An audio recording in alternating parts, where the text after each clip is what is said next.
El viento seco de las llanuras de la posguerra azotaba el rostro de Sofía, un pálido lienzo de cansancio y resignación, mientras se alejaba de la gran casa de campo que, por derecho y sangre, debería haber sido suya. La imagen grabada en su retina no era la densa polvareda que cubría el camino, sino el frío brillo en los ojos de su hermano mayor, Elías, una codicia camuflada en falsa solemnidad que selló su destino a la miseria. Llevaba casi nada, solo a su pequeño hijo, Miguel, dormido en su regazo, un peso ligero de 3 años que era, irónicamente, la carga más insoportable de su vida, pues la obligaba a sentir la humillación hasta la médula.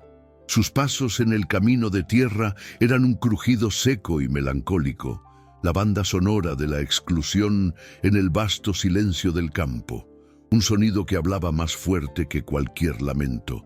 El pequeño bulto de ropa desgastada colgaba de su hombro como una metáfora de su dignidad destrozada, y a cada paso que daba hacia la choza adosada al corral abandonado, sentía el frío del amanecer rural filtrándose a través de sus finas ropas, un frío que no era solo del clima, sino de su alma.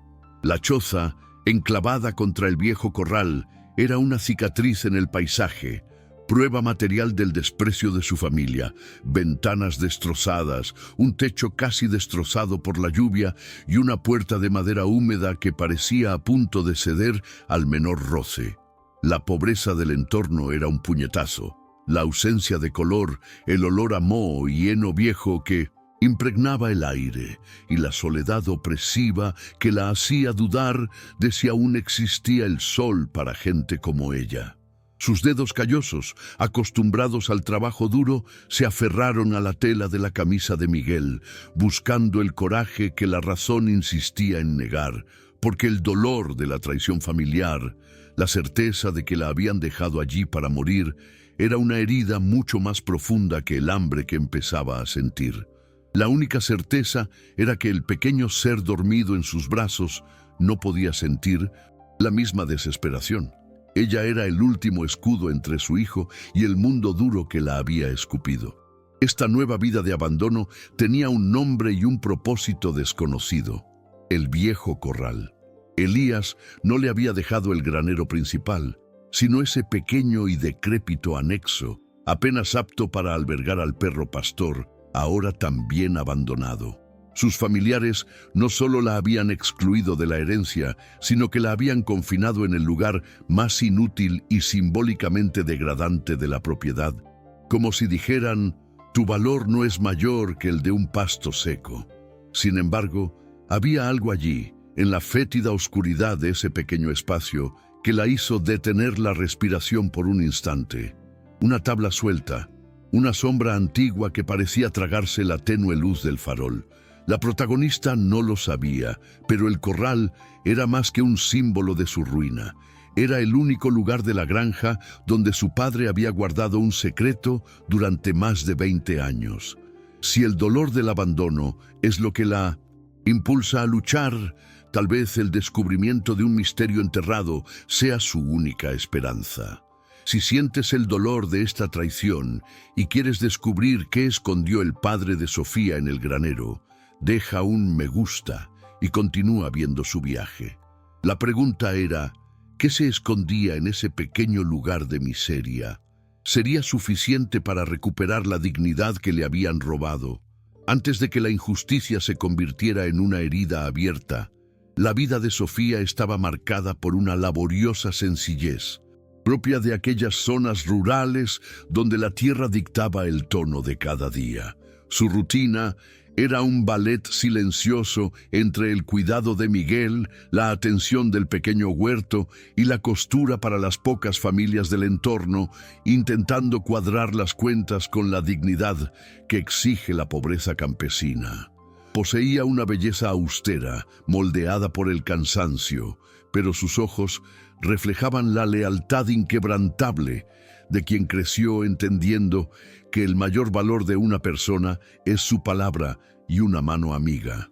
Su esposo había fallecido prematuramente, víctima de un accidente con maquinaria agrícola, dejándola con el peso no solo de la viudez, sino también del estigma de ser demasiado fuerte para ser débil, y demasiado débil para ser respetada en un entorno dominado por hombres y viejas reglas.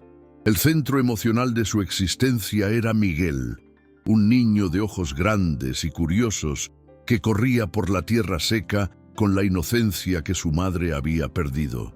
Sofía intentó protegerlo de la creciente tensión familiar, creando un pequeño universo de afecto e historias contadas a la luz vacilante de la lámpara de aceite, donde la codicia no existía y la granja parecía un lugar seguro. Valoraba las enseñanzas de su difunto padre, un hombre de pocas palabras, pero con un profundo amor por la tierra, quien le había enseñado a leer las señales del suelo y a respetar el silencio de la naturaleza. Esta era su principal vulnerabilidad. Confiaba en que los lazos de sangre tenían la misma resistencia que la vieja cerca de alambre de púas que delimitaba la propiedad, una creencia que la cegaría ante el veneno que crecía en los corazones de Elías y la tía Úrsula. Elías, el hermano mayor, era todo lo contrario. Con una espesa barba y una mirada perpetuamente insatisfecha, se había convertido en el nuevo patriarca de la granja tras la muerte de su padre, ejerciendo un poder que confundía con autoridad y crueldad. Lo impulsaba una ambición desbordante, obsesionado con transformar la modesta propiedad rural en un imperio agrícola, y para ello, cada centímetro de tierra y cada centavo contaban. Elías veía a Sofía no como una hermana afligida, sino como un obstáculo, un vacío legal en su plan de expansión, y al pequeño Miguel como un futuro competidor que podría reclamar lo que ya consideraba suyo por derecho de primogenitura, distorsionando el concepto de legado para justificar su propia avaricia.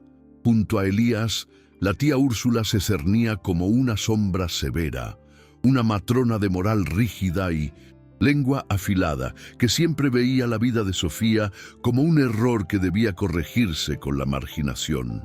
Úrsula era la guardiana de las buenas apariencias en el campo, y la condición de madre soltera de su sobrina era para ella una mancha que comprometía la posición social de la familia en la comunidad conservadora.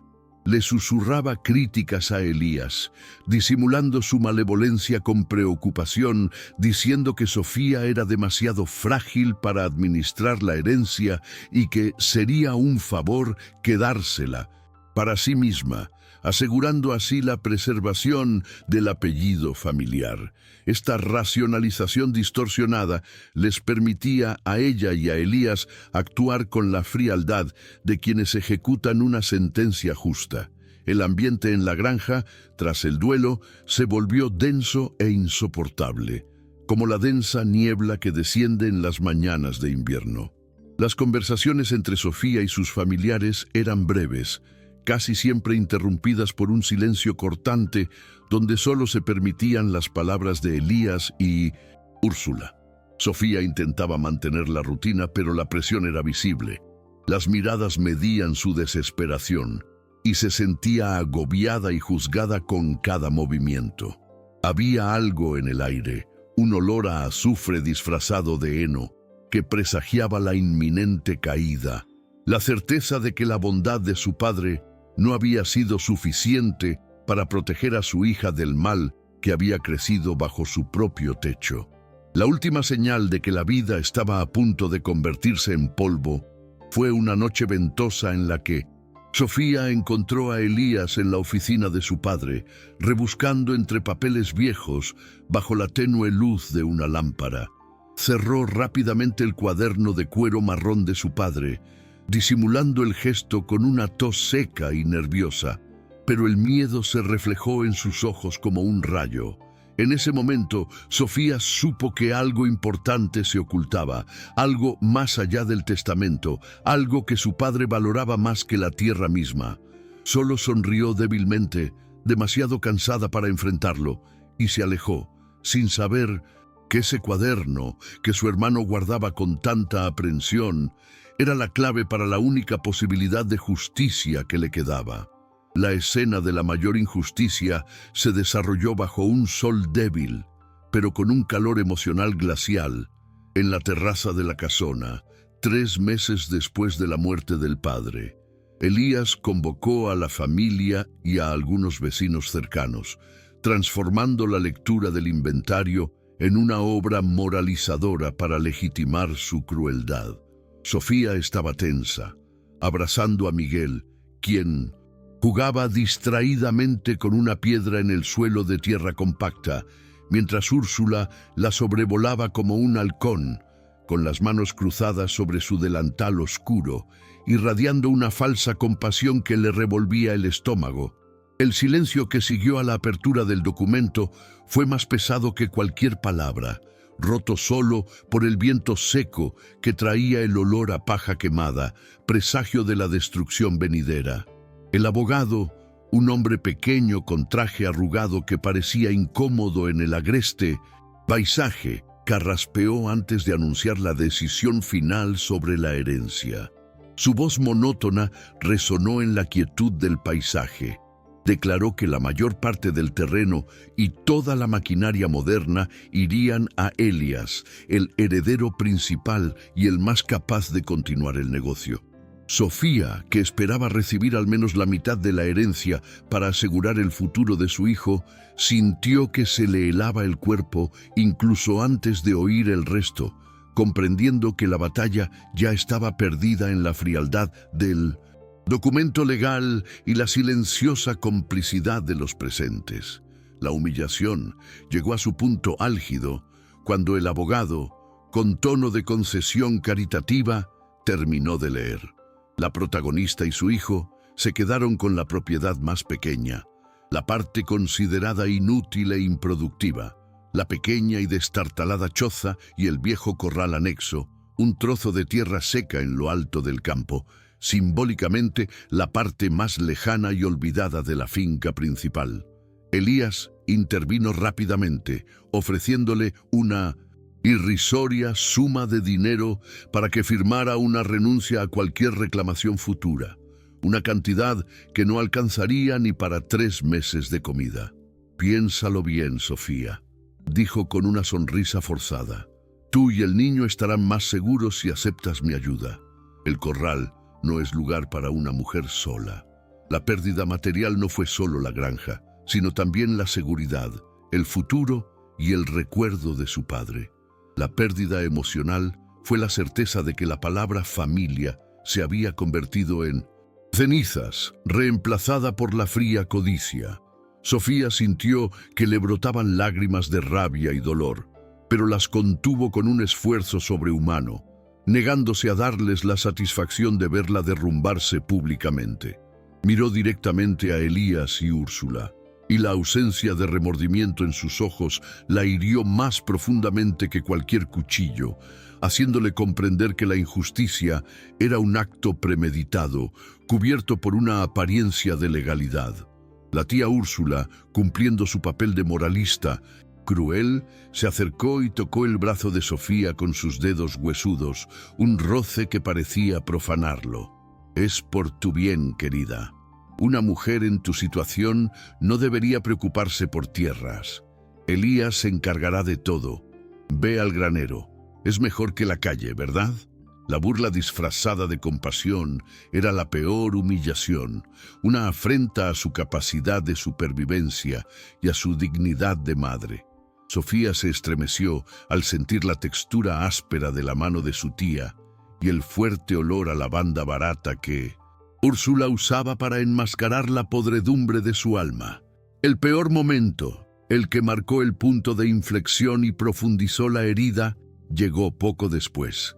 Mientras recogía sus pocas pertenencias, con el corazón apesadumbrado por la necesidad de empezar a caminar antes del anochecer, Miguel, que observaba el alboroto con la cabeza ladeada, preguntó con su voz infantil e inocente: «Mami, ¿por qué no podemos dormir en la casa grande esta noche? Quiero mi cuarto». La simple pregunta, formulada entre Las miradas de desaprobación de sus familiares desarmó por completo a Sofía.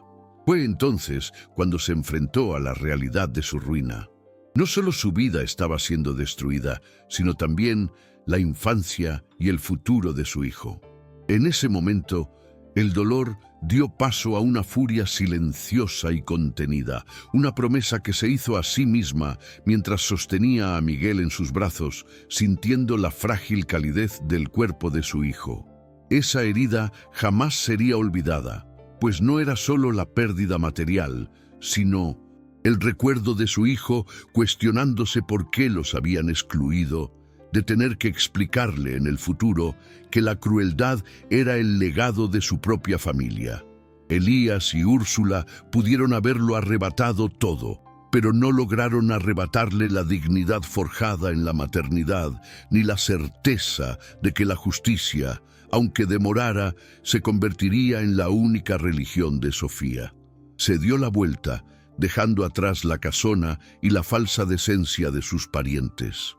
El sol ya estaba bajo y las largas sombras parecían engullir el paisaje, reforzando el tono melancólico de su partida. Lo único que hizo Elías fue gritarle a lo lejos que se llevara al viejo perro pastor, un animal gordo y enfermo que había abandonado en el corral y que ahora se había convertido en una carga más, en otro símbolo de descarte, ya que le gustaban tanto las cosas viejas e inútiles. Sofía no respondió, solo asintió, un gesto de silenciosa aceptación que ocultaba la fría promesa de que el perro se convertiría en su primer y único aliado en su nueva vida. El peso de la carga se triplicó. Cargaba con su hijo, su escaso bulto de ropa y, ahora, la responsabilidad de cuidar a un animal que había sido rechazado igual que ella. La injusticia era total, completa e irreparable, pero el dolor, que la había paralizado por un momento, ahora se transformaba en el lento y persistente combustible que la mantendría en marcha. El descenso comenzó al anochecer. El camino hacia la cabaña del corral era un tramo de tierra compactada, marcado por profundos surcos de carretas viejas, y a cada paso que daba Sofía, se levantaba una fina capa de polvo que envolvía sus desgastados zapatos, dándole al paisaje un tono sepia y fantasmal. El frío penetrante de la noche rural que se acercaba rápidamente penetraba su sencilla ropa y apretó a Miguel contra su pecho, sintiendo su pequeño y cálido cuerpo como la única fuente de vida en un mundo que de repente se había vuelto inhóspito y vasto. El silencio era tan denso que podía oír los latidos de su propio corazón, un ritmo irregular de miedo y agotamiento, mezclado con el lejano rugido del motor de una vieja camioneta que pasaba por la carretera principal, un sonido que reforzaba su insignificancia y abandono. El agotamiento físico era un dolor punzante en la espalda y las piernas, y el hambre, que intentaba ignorar para no asustar a Miguel, comenzaban a arreciar. Le dolían los pies, las suelas duras, maltratadas por el terreno accidentado, pero no podía detenerse. La imagen de la sonrisa burlona de Elías era un látigo en su memoria, impulsándola hacia adelante. Llevaba el bulto de ropa en la mano derecha, sintiendo la textura áspera de la tela desgastada, y se aferraba a la silenciosa promesa de que su hijo no pasaría toda su vida pagando por la crueldad ajena, una idea que se había convertido en su único combustible más poderoso que cualquier alimento. La sensación de soledad era abrumadora, reforzada por la oscura inmensidad del paisaje rural. De repente, la luz de la gran casa de Elías parpadeó en la distancia como un faro de calidez y consuelo inalcanzables. La visión desencadenó escena retrospectiva breve y dolorosa. La imagen de su padre, años atrás, sentado a la mesa, riendo y contando historias mientras la leña de la chimenea crepitaba, prometiéndole que nunca la abandonarían. El contraste con su situación actual fue un golpe de gracia. La calidez de ese recuerdo hizo que el frío presente fuera aún más insoportable, y ella negó con la cabeza para alejar la nostalgia, concentrándose en el siguiente paso. La llegada a la cabaña del corral fue deprimente. El lugar olía a tierra húmeda y a abandono, y el crujido de la puerta de madera húmeda al abrirse sonaba como el lamento de un animal herido. Junto a ella, el corral era una maraña de tablones podridos y heno viejo, y allí, tirado en un rincón, estaba el viejo perro pastor, Juba, un animal grande de pelaje enmarañado y ojos tristes, que apenas podía levantar la cabeza al verlos. Elías lo había abandonado allí, y ahora Juba y Miguel eran los dos seres vulnerables que dependían de su fuerza. El peso de esta responsabilidad era a la vez una carga y un milagro, pues la obligaba a sobrevivir.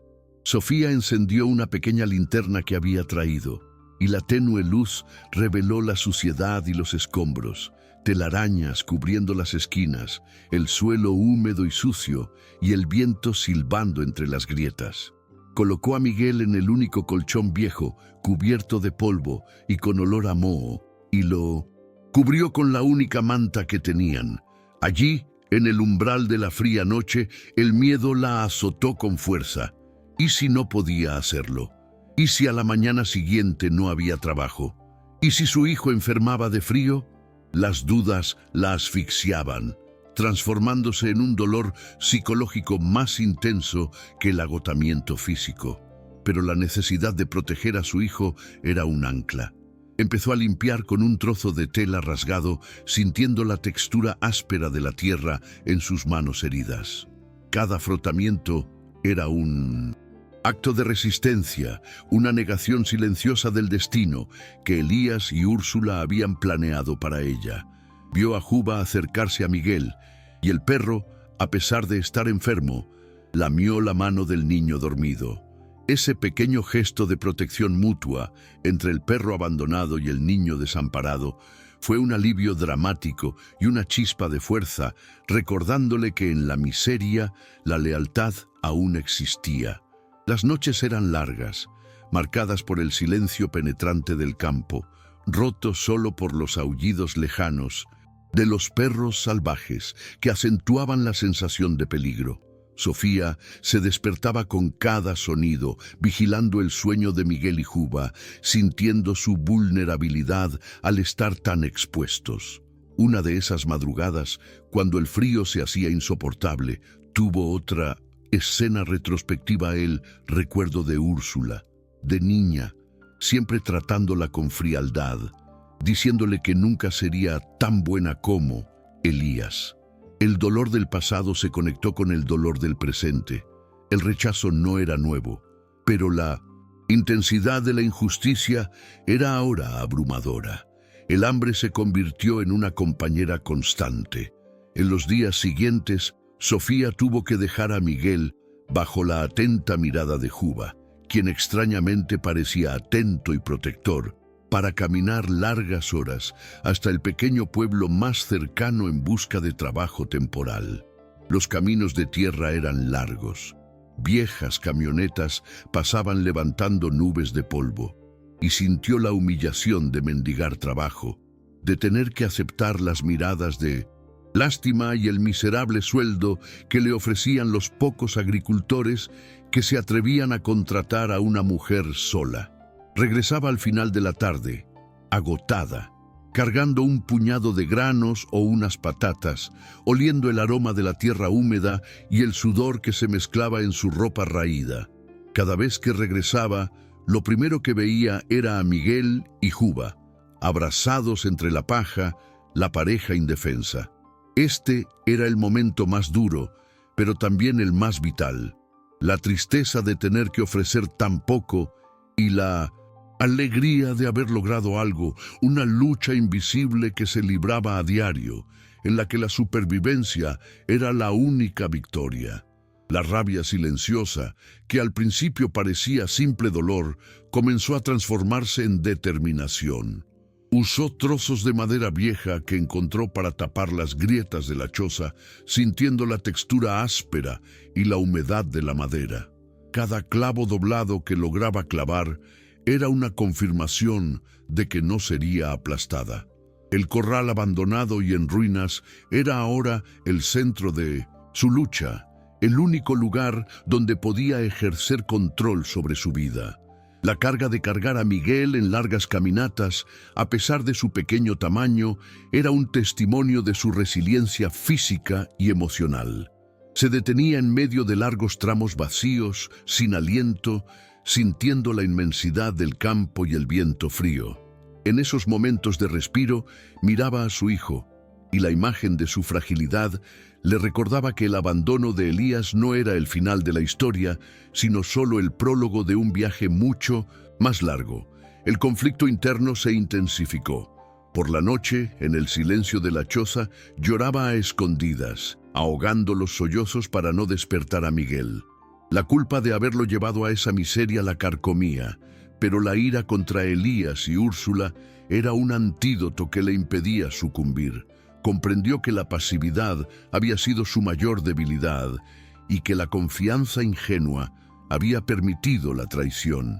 A partir de entonces, sobrevivir requeriría más que trabajo, requeriría astucia y una fuerza interior que aún desconocía poseer. Un día, al regresar del pueblo, vio una camioneta vieja y oscura detenerse cerca de la casa grande. Elías y Úrsula se bajaron, riendo con un hombre de traje. Ella se escondió tras una cerca de alambre de púas oxidada, oliendo el fuerte olor a diésel y tierra. La escena, vista desde lejos, reforzó la distancia entre la comodidad de ellos y su miseria, y ver sus risas avivó su sed de justicia, que ya no se trataba de dinero, sino de dignidad. Empezó a observar el corral con más atención. Notó que, a pesar de todo, había un rincón donde el techo parecía más nuevo y unos cimientos de piedra que destacaban entre las demás tablas podridas. No era solo un corral, era un lugar modificado, fortificado de una forma que no tenía sentido para un simple refugio de animales. La curiosidad se mezcló con el instinto de supervivencia. Su lucha se extendió al cuidado de Juba, el perro pastor. El animal estaba débil, pero con los cuidados de Sofía comenzó a recuperarse.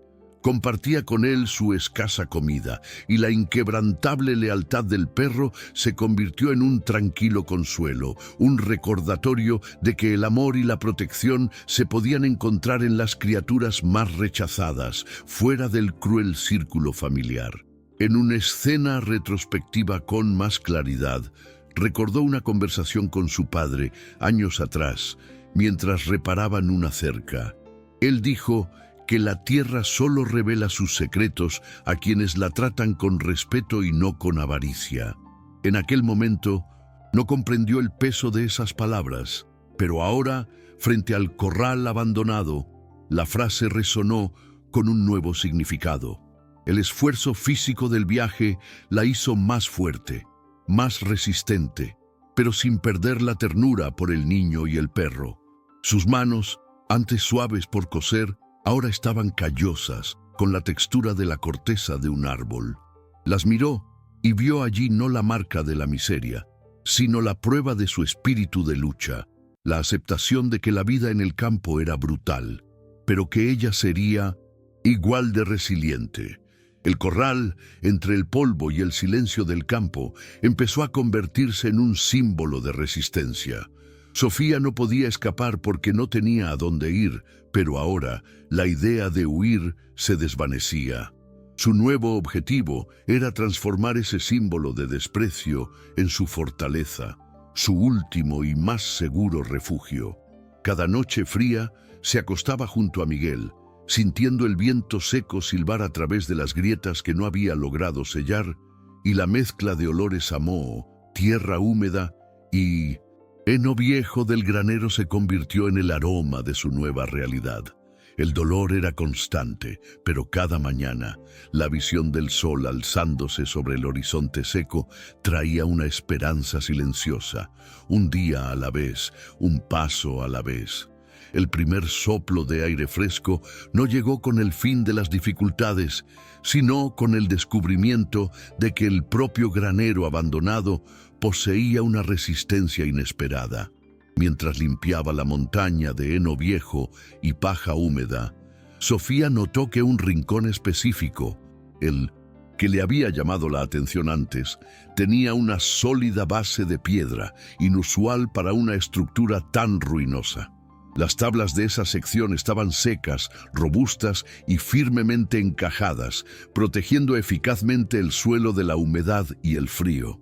Era un refugio temporal dentro de un refugio temporal, un refugio seguro que limpió y forró con la paja más seca, transformándolo en el nuevo dormitorio de Miguel y Juba.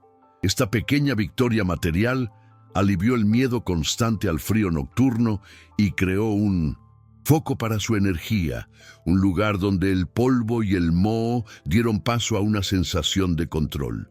La semana siguiente, cuando el hambre era casi insoportable y Sofía se preparaba para la larga caminata hacia el pueblo, una figura inesperada apareció en el camino de tierra que conducía al corral. Era una mujer anciana y delgada, con el rostro marcado por el tiempo, vestida con ropa oscura y desgastada que olía a humo de leña y hierbas secas. Se llamaba Efigenia y llevaba un pequeño y pesado saco de arpillera. Efigenia había sido la cocinera y criada de la granja durante décadas y había desaparecido tras la muerte del padre de Sofía, resentida por la avaricia de Elías. La aparición de Efigenia fue el primer rostro que no la miró con lástima ni desprecio, y su presencia rompió el aislamiento que la asfixiaba. Efigenia no dijo mucho. Sus ojos profundos y cansados solo escudriñaron la miseria de la choza y el rostro pálido de Sofía, y dejó el saco de arpillera en el suelo.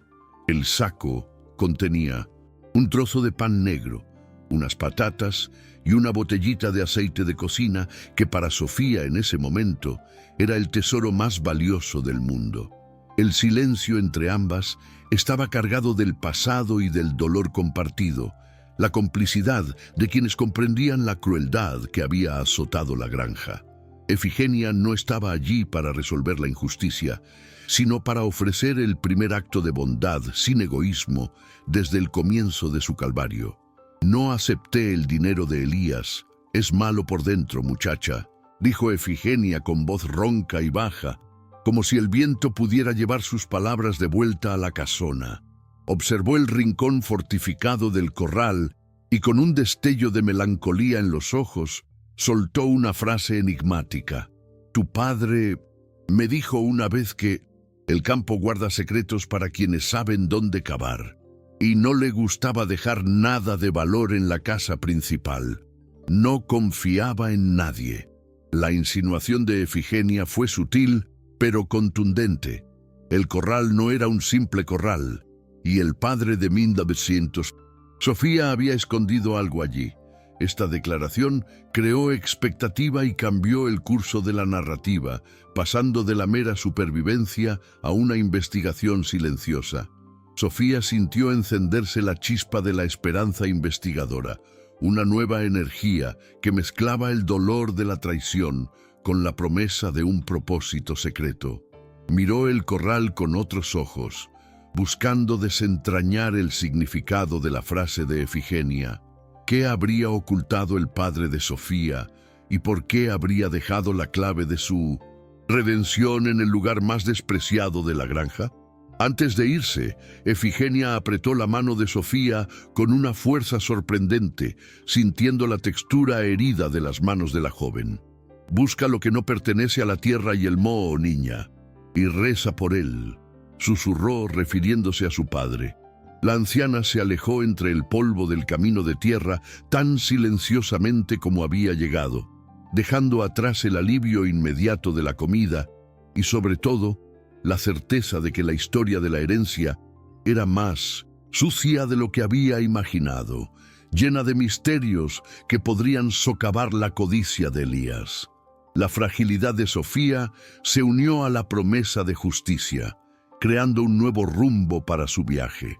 Guiada por las enigmáticas palabras de Efigenia y su instinto de supervivencia, Sofía pasó los días siguientes explorando cada centímetro del pequeño corral, oliendo el heno y la tierra. El sendero era el rincón más seguro, donde el suelo de piedra parecía más cohesivo. Se arrodilló, apartando la paja y el polvo, y con un viejo cuchillo de cocina sondeó las húmedas tablas de madera que cubrían la pared interior de la choza, justo donde comenzaban los cimientos de piedra. El crujido de la madera y el silencio rural eran sus únicos compañeros, y la tensión aumentaba con cada minuto infructuoso de búsqueda. Sus dedos, acostumbrados a la textura áspera de la obra, finalmente encontraron una tabla que estaba extrañamente suelta, a pesar de parecer fija. Con un esfuerzo concentrado, forzando la punta del cuchillo y usando la fuerza de sus manos heridas, Sofía logró mover la tabla, revelando un pequeño nicho oculto en la pared de barro y piedra. Dentro reposaba una pequeña y vieja caja de madera, oscura y pulida por el tiempo, que olía a cedro y a pasado. Su corazón se aceleró y su respiración se volvió superficial. La vulnerabilidad que la había dominado en la granja dio paso a una valentía silenciosa. Recogió la caja, sintiendo el peso de la historia que cargaba, y la llevó a la cabaña, cerrando la puerta con cuidado para no despertar a Miguel ni a Juba, que dormían profundamente. Al abrir la caja, encontró el poderoso secreto que transformaría su viaje. No era un testamento formal, sino el viejo cuaderno marrón de tapa dura de su padre, de los años 50 y 60, el mismo que Elías había intentado esconder aquella noche ventosa.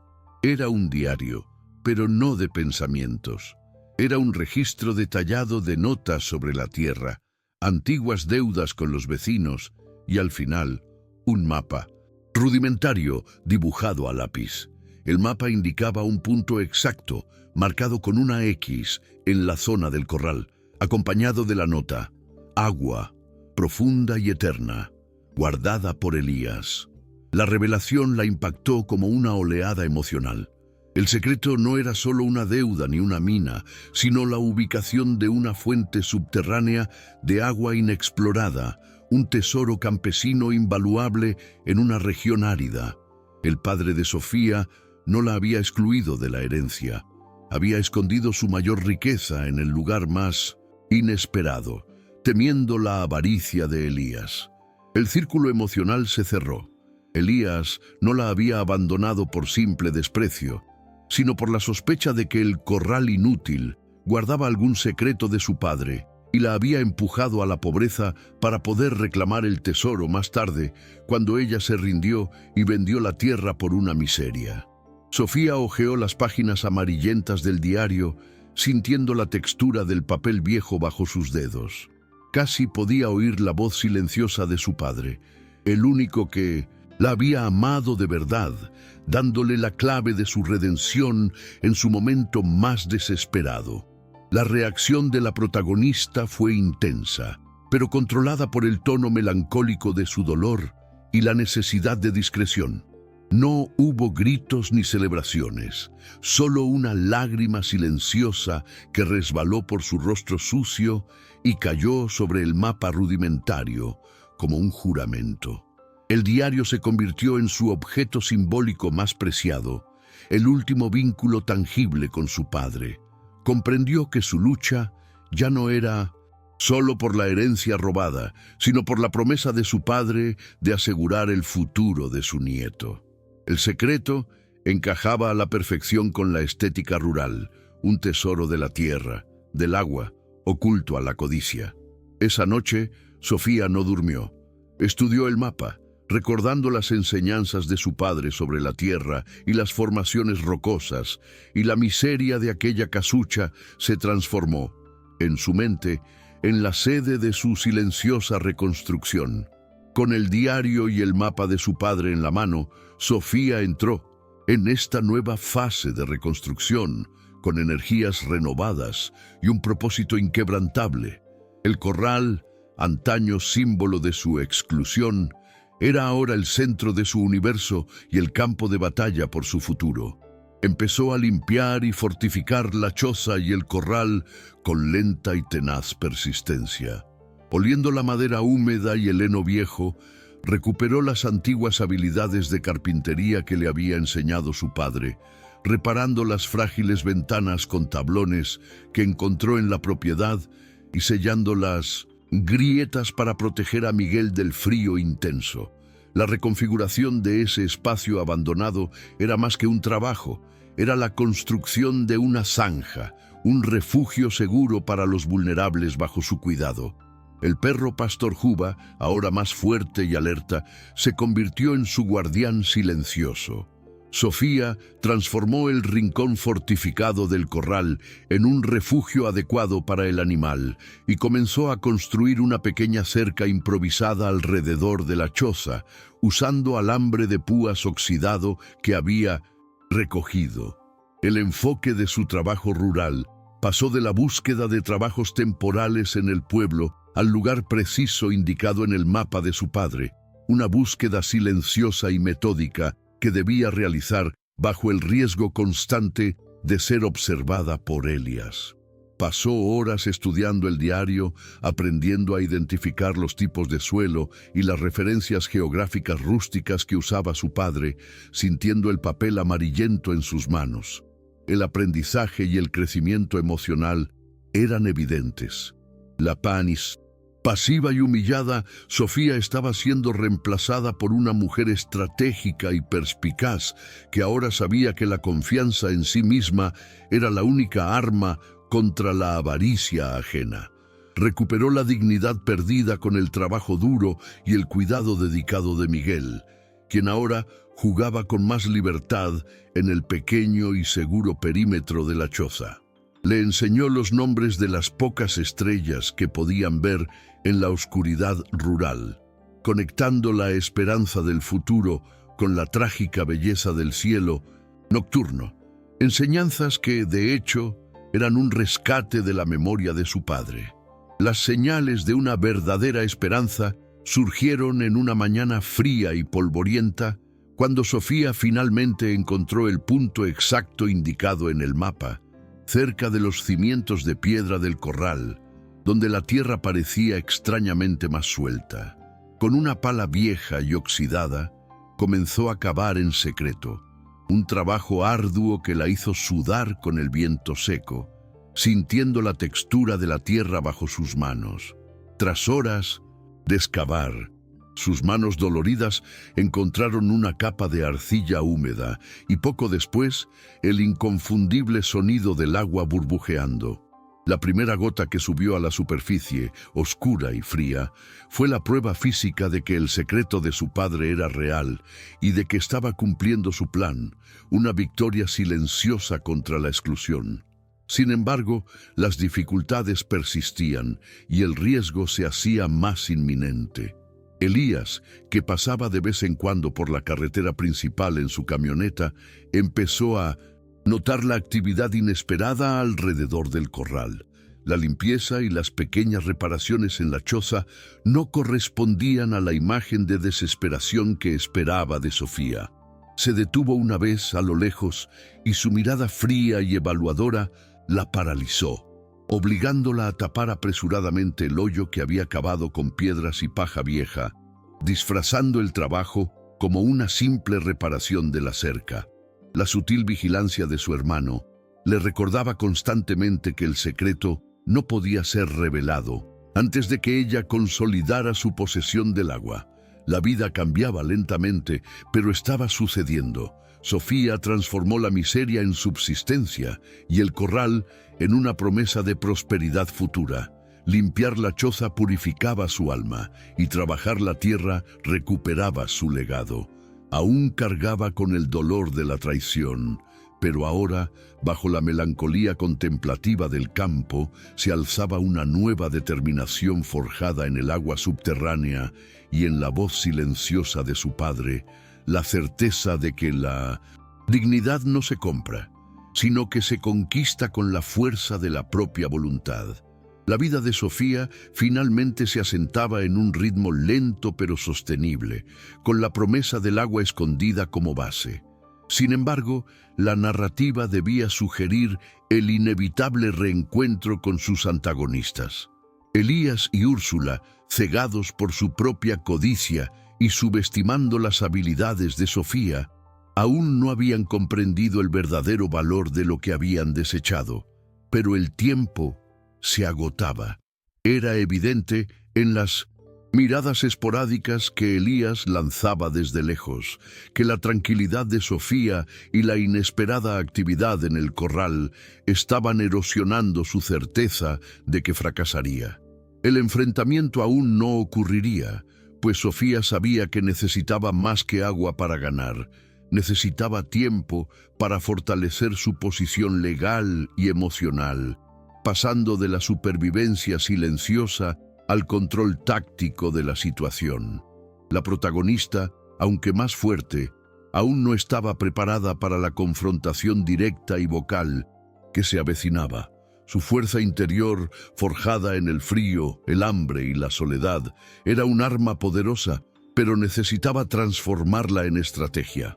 El diario de su padre se convirtió en su manual de tácticas y el mapa del agua en su as bajo la manga. La catarsis final sería la exposición pública del secreto de su padre y la revelación de la injusticia y la codicia de sus familiares.